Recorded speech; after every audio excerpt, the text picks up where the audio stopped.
I love it. I love it. I love it. Look at this.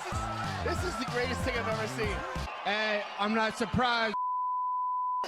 Hey, what's up homies? Leighton here for UFC Gambling Addicts, back again for another UFC full card breakdown and predictions video. This one's going to be Bobby Knuckles taking on Calvin Gastelum. Really good main event. As you can see, man, we're on a really good win streak for bets. Now this card is quite difficult to bet on, but I'm sure we can find a couple nice spots to make some money. As always, make sure you head kick the like button. Choke it out, do whatever you want to the like button. Now I'm quite late with this breakdown, so I'm going to try not take too much of your time, guys. I'm going to try get through these breakdowns. Let's get into making some picks. Tony Gravely taking on Anthony Birchak. This is quite a good matchup. Now both of these guys are primarily grapplers. Tony Gravely is more wrestling orientated.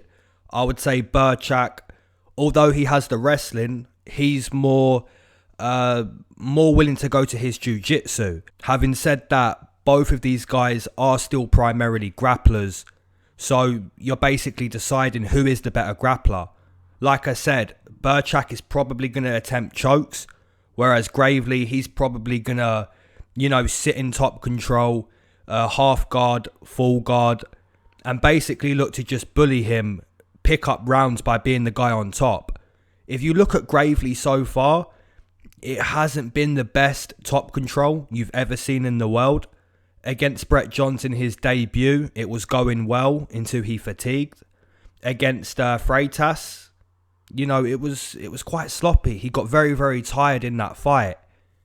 Having said that, I still think Tony Gravely probably does the same thing here. Probably avoids the submissions, ends up on top. It would be nice to see him, show us a little bit more of his striking, because it doesn't seem to be there at the moment. It's just takedowns, and more takedowns. But like I said, man, I think that's still probably enough here. So I'm going to take Tony Gravely via decision. Birchak, I believe, is probably submission or bust. I'd be surprised if he was able to TKO Tony. My numbers, I'd put Tony at least a 2-1 favourite, minus 200. Now the actual numbers, we've got Gravely at minus 300, which is, I think you're giving him a little bit more respect than he deserves. But maybe it's a knock on Anthony Birchak. Styles make fights, and both of these guys are grapplers. So you're basically deciding who's the better grappler. And most people are saying Tony Gravely is basically going to do the same thing. Get takedowns, end up on top, avoid the submission. So yeah, that's going to be the first pick of the card. Alright, moving into the next one. We've got Zara Fairn taking on Josiane Nunes. So let's start with Zara. We've seen Zara a couple times inside the octagon. She's been taken down. The grappling seems to be an area that Zara needs to work on. You can see by the grappling that she is not a grappler by trade. She's more of a striker.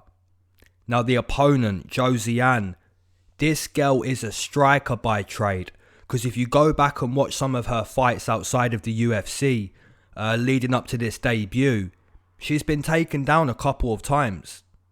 So now you start to ask yourself, well, can her opponent, in her UFC debut, can her opponent take her down? And then you see Zara also struggling with the grappling. So now I'm leaning more towards who's the better striker here. It's probably going to be a kickboxing battle, seeing as both females don't really want to grapple. So to ask yourself who's the better striker in this matchup, I think that's the key. Again, that's difficult to decide. But I am going to side with the power. Nunes has power. She throws those punches. Big power in pretty much every punch that she throws. And I like that here.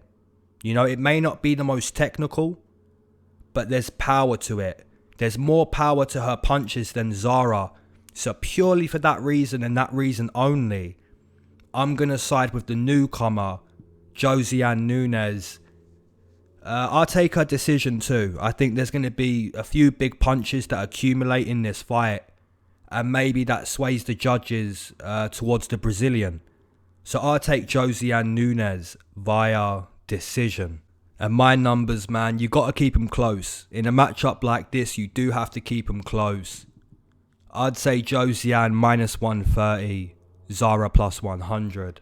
We've got Nunes minus 110, minus 120, Zara plus 100, plus 115. So the odds are spot on. You know, everyone who's laying money on this fight pretty much knows. They can be right, they can be wrong. And with that, you know, do what you want. Do you want to lay money on this type of matchup? It's a gamble. It's a big gamble. If I had to, I'd pick Josiane Nunes. Austin Hubbard taking on Dakota Bush. Let's start with Austin. So Austin Hubbard, I think this is a guy most of us can appreciate. His skill level isn't the highest we've ever seen. But this guy has a high determination. You know, he's not a quitter. And you can see that inside the octagon. And now that I say that, I kind of jump back to William Knight, who recently fought. You know, getting outclassed, but you can see the will to fight, the will not to give up. I think Austin Hubbard is similar. You know, you look at the times he's been taken down in the octagon against Davi Ramos, against Marco Madsen, even against Max Roscoff in the first round. Austin Hubbard does get taken down, but he never accepts that position. Marco Madsen was forced to really work for the takedown. Davi Ramos couldn't get the takedown later on. And Max Roscoff, as we know, he basically quit when he couldn't get the takedown. So Austin Hubbard is a guy who's improving, getting better. And he's never allowing you to just willfully take him down and keep him down. He makes you work for it.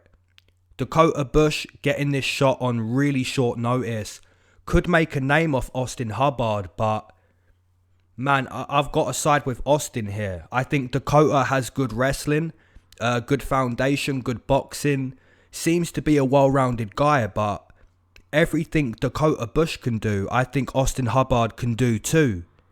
And purely because I've seen Austin inside the UFC against higher level competition, I'm going to side with him here. I'm going to stay with our boy, our UFC tested boy. So I'll take Austin Hubbard via decision. I do want to say though, this is a good matchup.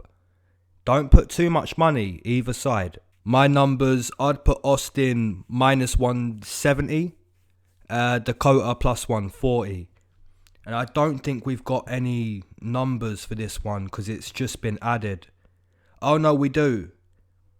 Yeah, Austin Hubbard minus 180, minus 170 up to minus 200. Which I completely agree with. Dakota Bush plus 140 all the way up to plus 170. I think Dakota is, you know, he could cash as a plus underdog. But at the same time, you know Austin Hubbard is going to fight for your money. High determination in that guy, and that's what I'm going to side with.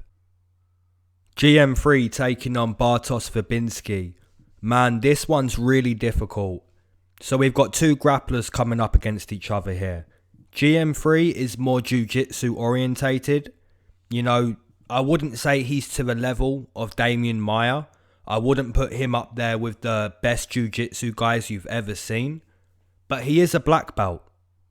You know, he has a lot of experience on the mat. He's got good jiu-jitsu.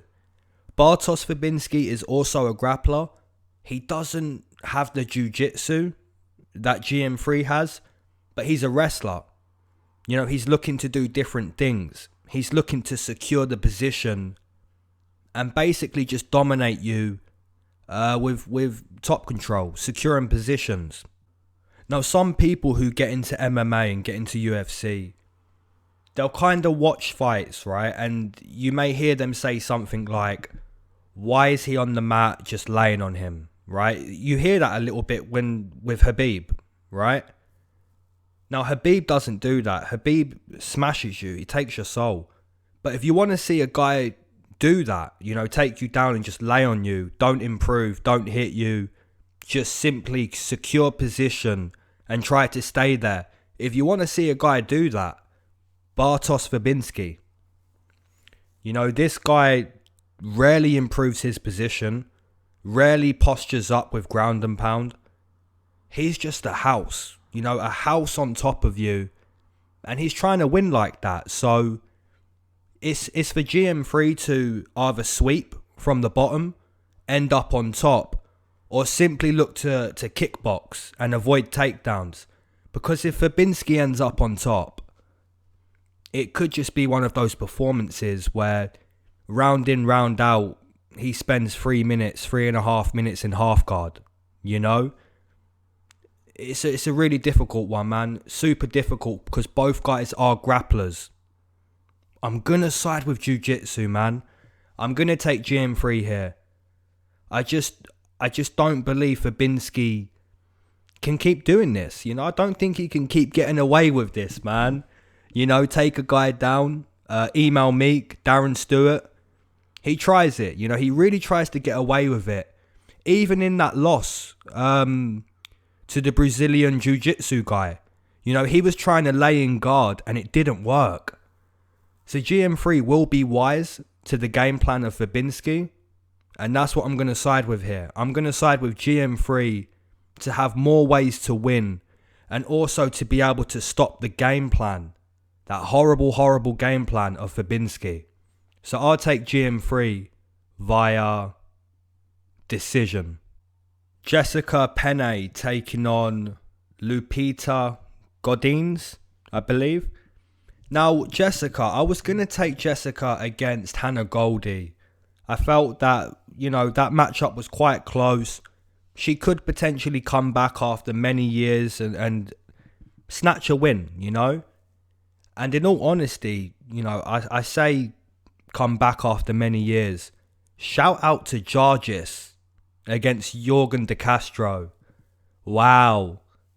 I mean, 5 years away from the octagon and you come back and do that. Really special. Now, Jessica Pena has been off for, I'd say, nearly 5 years, 4 years or so. Can she come back and get a similar win or even a win? It's going to be difficult because Lupita, this girl has heavy hands. You know, this girl can punch, a lot of power. I was watching tape and even the commentator said, this girl has a Mike Tyson style. And before the commentator said that, I was thinking, heavy boxing style, heavy. And I completely agreed with that commentary. Lupita is a girl that's going to score with her hands. She's going to score. And I think that's going to happen here. So I'm going to take the newcomer, Lupita, to basically put her hands on Jessica Pena and win like that. Whether it's a TKO or a decision, I think that will happen. Jessica should grapple. She should grapple in this matchup. And if she doesn't, I think she's going to get hurt. So I'll take Lupita via TKO in round number 2. Alexander Romanov taking on Juan Espino. Another good matchup on this card, man. Both of these guys are primarily grapplers. Alexander Romanov is a sumo grappler. You know, he's a sumo grappler, so you don't get much more physical than that. A guy that wants to just get a hold of you, doesn't matter how, preferably get his hands around you and look for a slam. That's how he likes to do things. I like it too, you know, it's different. Juan Espino is also a grappler, but he's a jiu-jitsu guy, right? So maybe not the best in the world at taking you down, although he has taken his opponents to the mat before. His jiu-jitsu, again, I wouldn't say it's the highest level, but it's working. He is choking guys out. Even got a scarf hold in his last fight, which is something Romanov might look to do against Juan Espino. When this fight hits the mat, it's going to get very interesting.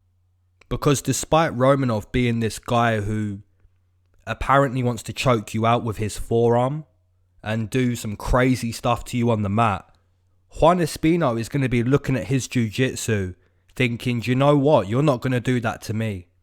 I'm going to choke you out. So this one's going to be fun. I think the striking is also going to be quite interesting. Who's the better striker? I really don't know. Maybe Juan Espino. Maybe Juan Espino has more fundamentals with his boxing. But it's not going to stay there. I don't think the fight's going to stay there. It's going to hit the mat.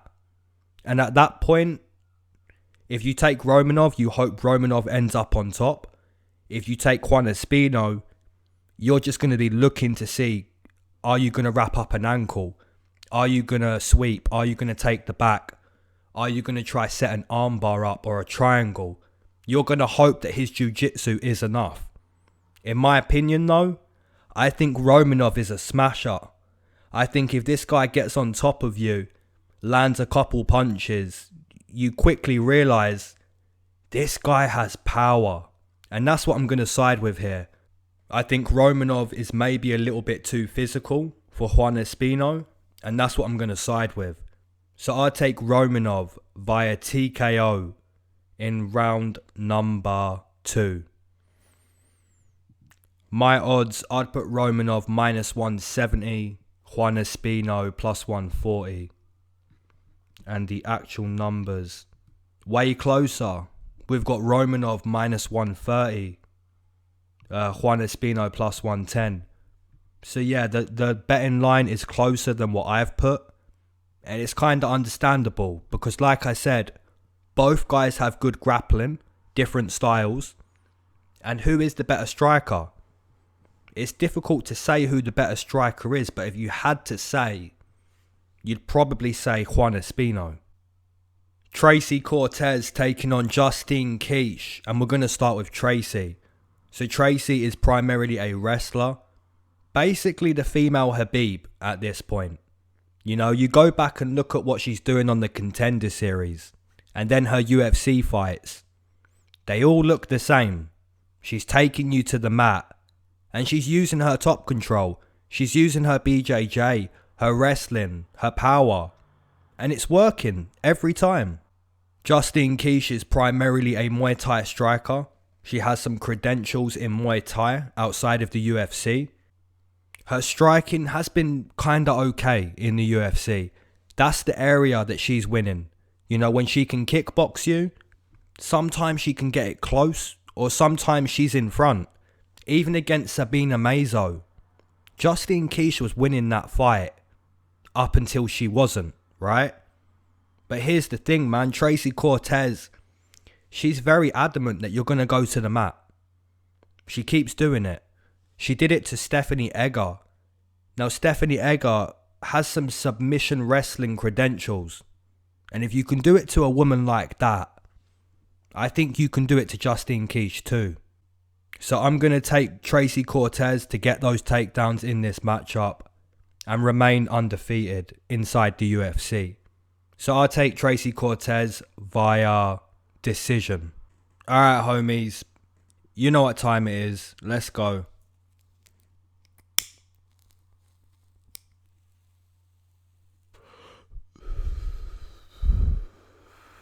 If you waited to smoke with me, amen. If you've been smoking this whole time, double amen. If you're not a smoker, but you enjoy the smoke breaks, triple amen. Let's go.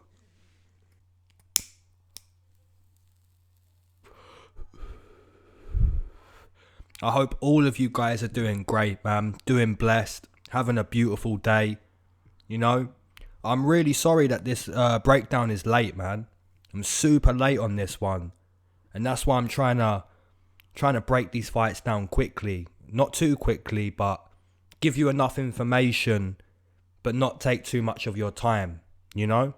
Because chances are you're watching this Friday night or Saturday trying to get, you know, some information on the fights before they happen. So I don't want to take too much of your time, man, but, you know, the smoke break, we've got to hit the smoke break. I know most of you guys, or at least 75% of you guys have already been smoke breaking for the whole time. Double amen. Shout out to that. Shout out to all of the amens. You know, and the triple. If you're not a smoker, triple amen to you, bro, if you enjoyed the smoke breaks. So yeah, guys, hit a couple really nice bets recently. I want to ask you guys, now, One Championship. I don't really watch One Championship too much. Like, not at all, really. I watched it, Eddie Alvarez, recently. That's like one of the first events that I've watched of One, to be honest. And, you know, the disqualification was really... Man, can only disagree. Can only not respect it. But I will say this. This is the question I want to ask you guys who have watched one FC or One Championship or whatever it's called.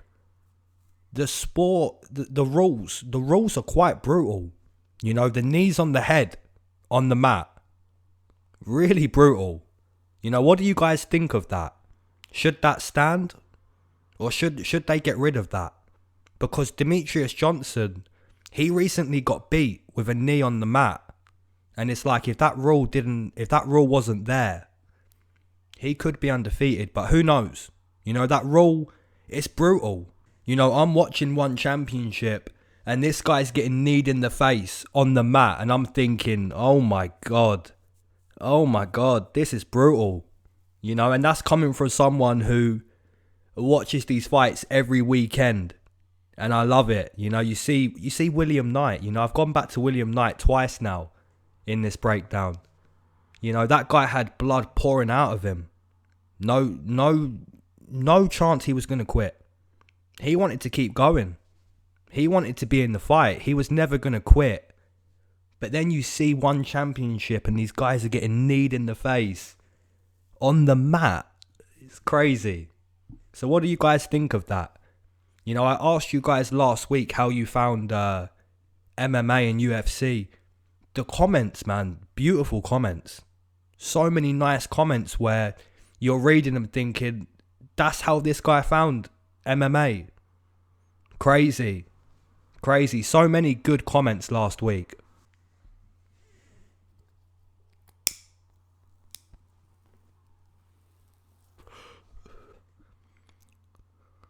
So I said at the start of this breakdown, this card is quite difficult to bet on.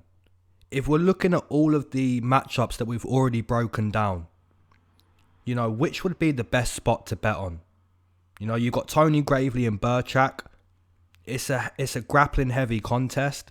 You'd probably lean towards Tony Gravely, but minus 300 is quite a lot on a guy who fatigues, and his wrestling top control should probably be a little bit better. Austin Hubbard and Dakota Bush, that's a good fight. You probably don't want to lay a lot of money on that.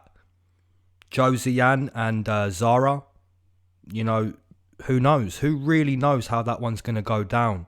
I think it will be the power, but it's difficult. GM3 and Fabinski, again, heavy grappling. Jessica Pena and Lupita, that's probably my most confident spot so far. But again, you know, she's debuting. She is debuting. You expect the debut to go how you think it will go. But the debuts are difficult. Because you can become, you know, starstruck. I'm in the UFC. And you freeze up. Romanov and Espino. Again, a lot of grappling in this matchup. It's difficult to predict. I'm going with the sumo. But we know BJJ, it's a beautiful style. It's a self-defense art. And Juan Espino may be looking to self-defend, you know? Tracy Cortez and Justine Kish. To be honest, that's probably my favourite spot. You know, Tracy Cortez continues to get takedowns. And she probably does again here.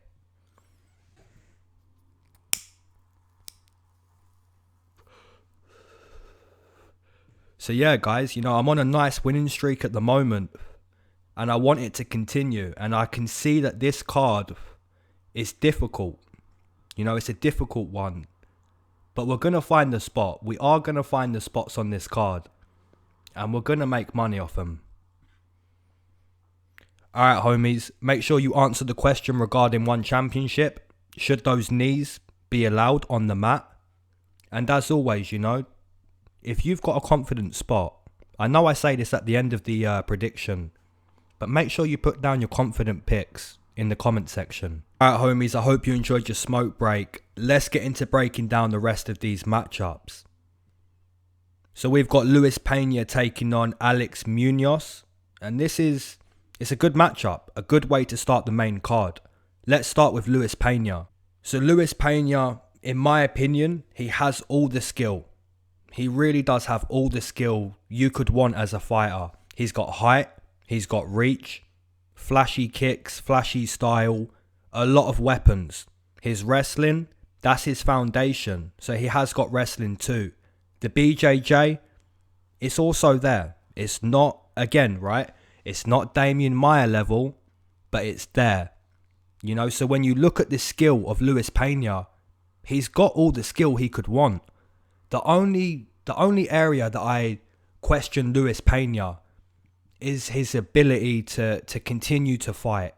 When the going gets tough, Lewis kind of gets going a little bit, right? He could have a really good first round, and then the second round it's different, it's closer, because both guys are tired now. And Pena, the skill gap it shrinks, right? It shrinks. Pena needs to battle on.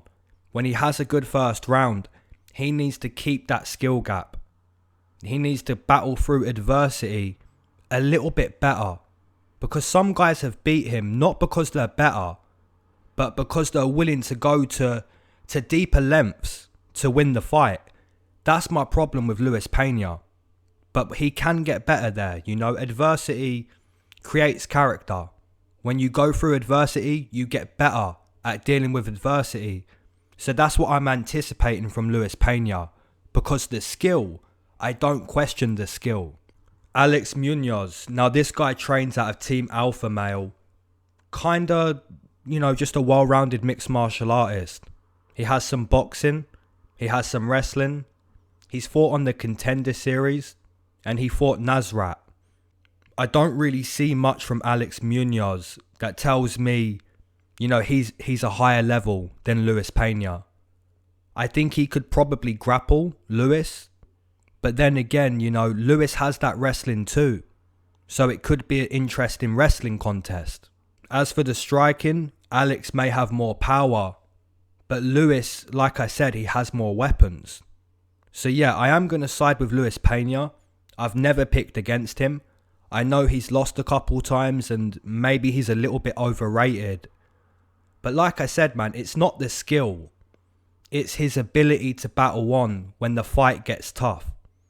Now, there is no such thing as a fight unless you have to overcome something in that fight. Because if it's all going your way, it's not a fight. And that's what Pena needs to understand. When the opponent isn't going away and the opponent is still there and you're both tired, you need to continue with the skill. And that's what I'm hoping from Pena. So I'm going to take Pena. I'm not sure if he's going to finish this one, but I am going to take him to get a win. Most likely a decision. My numbers, I'd put Pena minus 180. I'd like to go more, but like I said, man, the adversity is an issue and he can only improve it. Now his actual number is minus 140, minus 150. So yeah, a lot of people, you understand with Pena, it's not the skill. It's he just doesn't push on. He doesn't secure the win. And it can get away from him. Could that happen again here? It could. It could happen again here. But I hope it doesn't, man. I really do. Alhassan taking on Jacob Malkoun. Man, let's start with Alhassan, right? Let's start with Alhassan. So we know Alhassan has a lot of power. He has the judo background. He can knock you out. He can take your head clean off. We've seen him do it to guys like Nico Price, right? And Nico Price, that guy is tough as nails. So we know Alhassan can do it. But since he's been back, it doesn't seem like he's the same guy.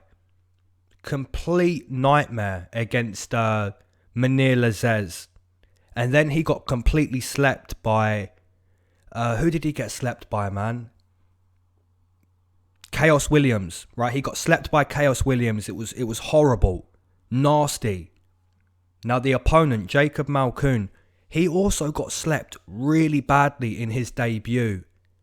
It was nasty. So both of these guys are coming off huge knockout losses. And honestly, if you want to put your money somewhere where you want to sweat, put your money right here on either guy. Because let's be honest, Jacob Malkoun can go to sleep in this matchup. And let's be honest, Alhassan can go to sleep in this matchup. I'm not placing any money. I'm going to enjoy this fight. I'm really going to enjoy it. I think Alhassan needs to get a bit of confidence, which, you know, that's the main thing here. He has to get a bit of confidence. Jacob Malkoun, he's going to be happy to go in there and fight Alhassan. Even though he got knocked out badly, he's going to be happy to go in there and try land a big knockout punch. Jacob Malkoun is primarily a boxer, so maybe he has better boxing than Alhassan. But Alhassan has experience in cutting off the octagon. And if he can just get a little bit of confidence, I think he could also beat Jacob Malkoun. If everything was going okay for Alhassan, that would be like a quite a confident pick to make. But because of how it's been going with Lazez and with Chaos Williams, it makes this fight way more interesting. And it makes it way more difficult to be confident in your prediction. I am going to take Alhassan. But man, I know you guys. I know there's going to be some people looking at Jacob Malkoun as a big underdog. And it's possible. It really is possible. I'm going to side with the guy that I believe has more skill inside the octagon. And that's Alhassan. But, you know, it's interesting. It's really interesting, this one. Andrei Arlovski taking on Chase Sherman. Now, Sherman had a fight against Parker Porter, but that fight got scrapped. Now he's fighting Arlovski. I was going to load up on Sherman's line. I was going to hit that line. I was really confident that he could beat Parker Porter. And we was getting Sherman at a good price too, like minus 160. So yeah, we've got a new one now. We've got Arlovski taking on Sherman. So let's start with Arlovski. We know about this guy, you know, had more fights than you can imagine in his career. He's coming towards the end of his career now, but I think I've been saying that for like 5 years. He's still fighting. On paper, if you're picking this fight on paper, you're going to pick Arlovski to win. And to be honest with you, the paper pick could be the right pick. It really could. But Chase Sherman, man, this guy's come back to the UFC. He got cut. He's come back. And he's looking to prove to everyone, look, this second time round, I'm not going to be the guy that it just gets beat. You know, I'm going to show you I can use my boxing at range. You know, I got rid of Villanueva in my return fight. I'm going to get rid of these guys. You know, that's what Chase Sherman is looking to do in his return to the UFC. I think the fight against Parker Porter could have been one where he got rid of Parker. I think he could potentially get rid of Arlovski. It's just a much more difficult fight to be confident in. Arlovski has all the experience.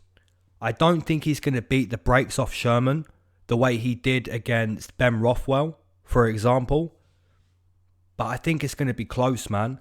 I think if this goes 15 minutes, potentially a split decision, because both guys have good boxing. I feel more comfortable taking Sherman. I don't want to lay the juice anymore because of the matchup. It's way more difficult. But I do still feel more comfortable taking Chase Sherman. I know Arlovski has all the experience he could want to beat a guy like Chase Sherman. But something tells me that he's going to compete. And that's what I'm going to go with here. So I'll take Sherman via decision. Really good matchup though. My numbers, I'd keep them really close. I'd put Sherman minus 120, Arlovski plus 110. And we've got Arlovski minus 120, Sherman plus 110. So I'd basically flip that around. But even then, you know, you're looking at Arlovski at minus 120. It's hard to argue. On paper, he is the better pick. It's just, is that paper pick going to be the right pick inside the octagon? Because picking on paper and getting the octagon result is two different things. But that's going to be my pick, man. I'm going to take Chase Sherman.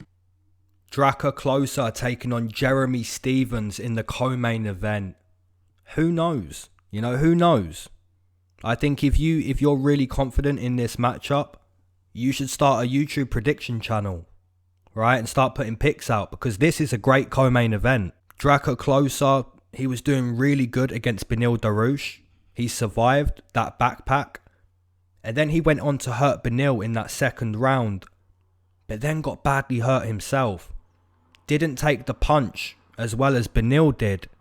And you're kind of looking at that thinking, if Jeremy Stephens cracks you like that, you're going away, you know? If you're looking at the technique side of this fight, the low kicks, the wrestling, that's going to be Drakkar Klose. Jeremy Stephens, though, a little bit like Arlovski. He's been fighting forever. You know, he's fought so many guys that you know he could compete against Drakkar Klose. He's tough as nails, eats metal for breakfast. That's the type of guy Jeremy Stephens is. So if you want my truthful, honest answer, guys, either guy wins this matchup.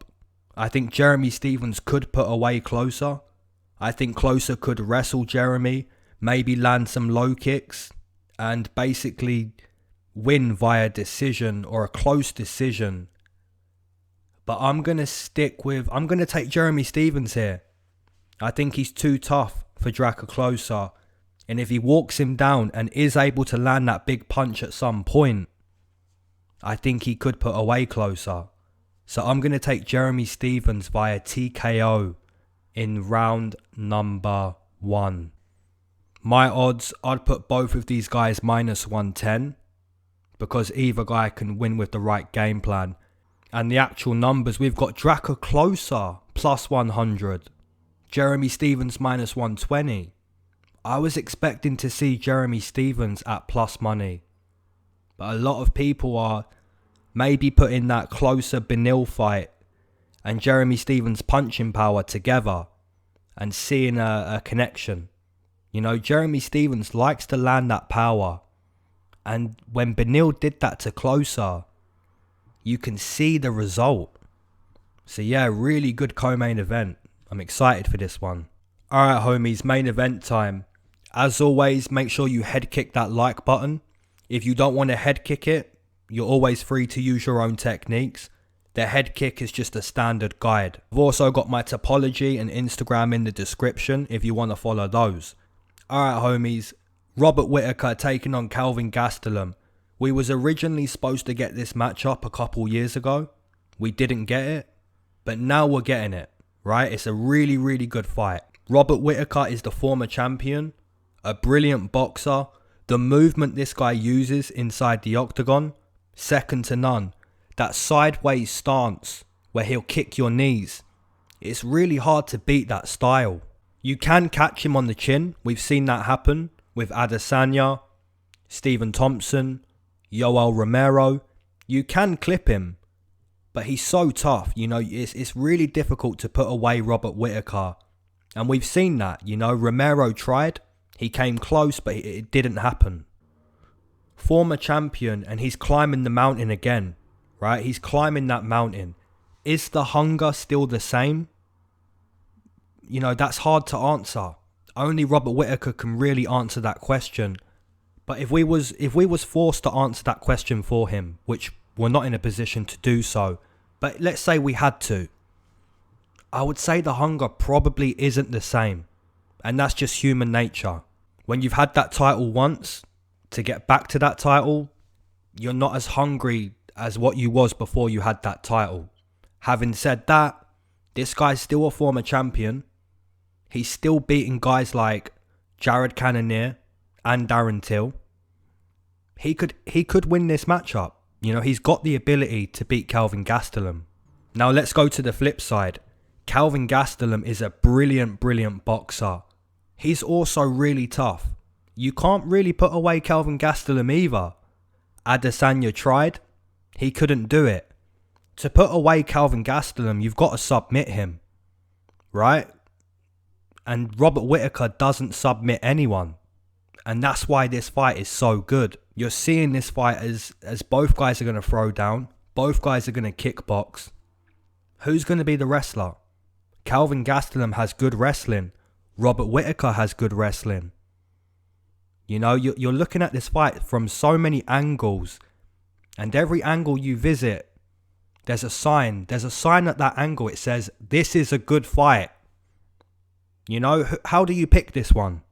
Kelvin Gastelum absolutely has the boxing speed, the power to clip Robert Whittaker and put him away.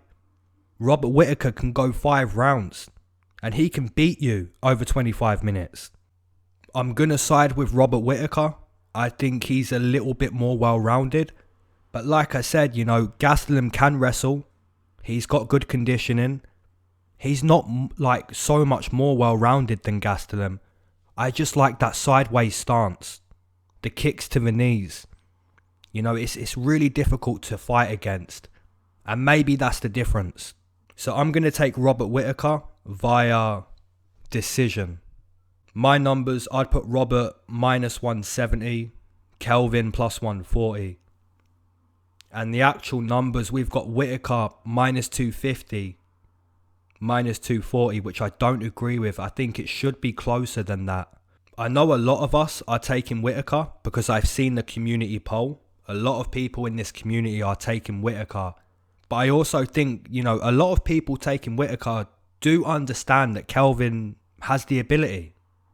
You know, he has the ability to catch Whittaker and put him away. You know, since Kelvin lost that fight to Adesanya, he's gone on to lose a couple fights. You know, he hasn't looked like the Kelvin from 2 years ago. But believe me, that guy is still there. You know, he is still there. And that's why this main event is such a great main event. Alright homies, if you've enjoyed the breakdown, make sure you leave a comment, smash the like button, subscribe if you haven't already. And I'll catch you in the comment section, man. Let's make some money. Alright guys, peace.